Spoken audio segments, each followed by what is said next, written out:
नमस्ते दोस्तों, आज मैं आपको बताने जा रही हूँ गुरु दक्षिणा का परंपरा क्यों है। गुरु दक्षिणा का परंपरा आदि काल से चला आ रहा है। गुरु दीक्षा का प्रतिदान गुरु दक्षिणा ही कहलाता है। शिष्य गुरु के दक्षिणा लेकर अपनी पात्रता प्रामाणिकता सिद्ध करता है। एक अर्थ में दक्षिणा आहार का पचाने की क्रिया है और एक अन्य अर्थ में जड़ों का रस पौधे तक पहुंचाकर उसे विकसित एवं फलित करने वाला उपक्रम भी है। आध्यात्मिक दृष्टि से शिक्षा के सार्थक उपयोग के लिए गुरु दक्षिणा जरूरी है। गुरु दक्षिणा दिए बिना शिक्षा पूरी नहीं मानी जाती। इसलिए राम और कृष्ण जैसे अवतारी पुरुषों ने भी गुरु दक्षिणा देकर शिष्य धर्म निभाया था।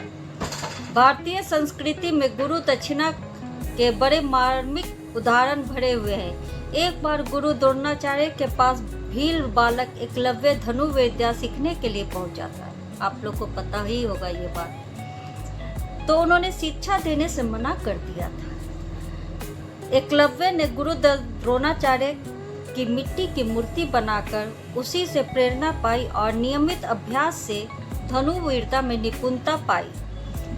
एक बार गुरु द्रोणाचार्य पांडवों के साथ वन विहार को निकले।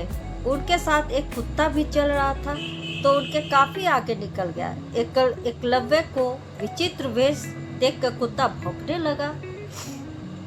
साधना में विघ्न पड़ता देख एकलव्य ने कुत्ते का मुंह बंद करने के लिए ऐसे बाण चलाए जो उसे चोट न पहुंचाए किंतु उसका मुंह बंद हो जाए।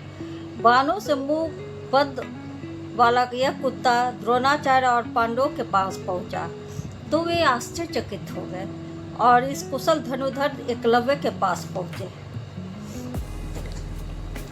द्रोणाचार्य ने पूछा, बेटा तुमने यह विद्या कहाँ से सीखी? तो बोला, आप ही की कृपा से सीखा है गुरुदेव। एकलव्य ने कहा। गुरु द्रोणाचार्य के लिए धर्म संकट खड़ा हो गया क्योंकि वे वचन दे चुके थे कि अर्जुन की बराबरी का धनुर्धर दूसरा कोई न होगा। वह भील बालक तो आगे निकल गया। काफी विचार कर द्रोणाचार्य ने एकलव्य को गुरु दक्षिणा की मांग की। एकलव्य ने गुरु दक्षिणा में गुरुदेव की इच्छा अनुसार अपने दाएं हाथ का अंगूठा काटकर उनके चरणों में समर्पित कर दिया। इस पर द्रोणाचार्य ने कहा, बेटा मेरे वचना अनुसार भले ही अर्जुन धनुर्विद्या में सबसे आगे, लेकिन जब तक सूर्य चांद सितारे रहेंगे तब तक लोग तेरी गुरु निष्ठा को, तेरी गुरु भक्ति को याद करेंगे और तेरी यशोगान होता रहेगा। इसमें कोई संदेह नहीं कि एकलव्य ने अद्भुत गुरु दक्षिणा देकर साहस, त्याग और समर्पण का जो परिचय दिया वह इतिहास में अमर रहेगा। गुरु दक्षिणा से ही संबंधित महाभारत में एक अन्य कथा और भी है।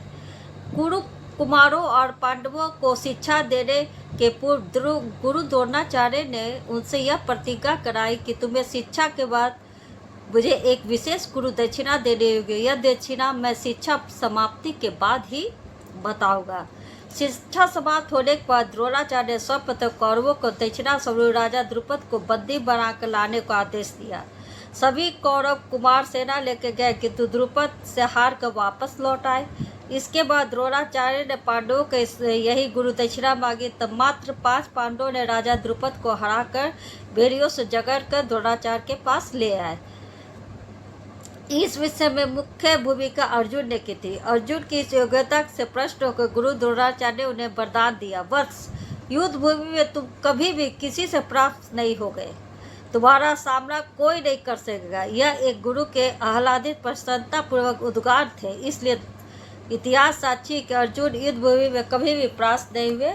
ऐसा ही गुरु दक्षिणा का प्रभाव है। नमस्ते दोस्तों।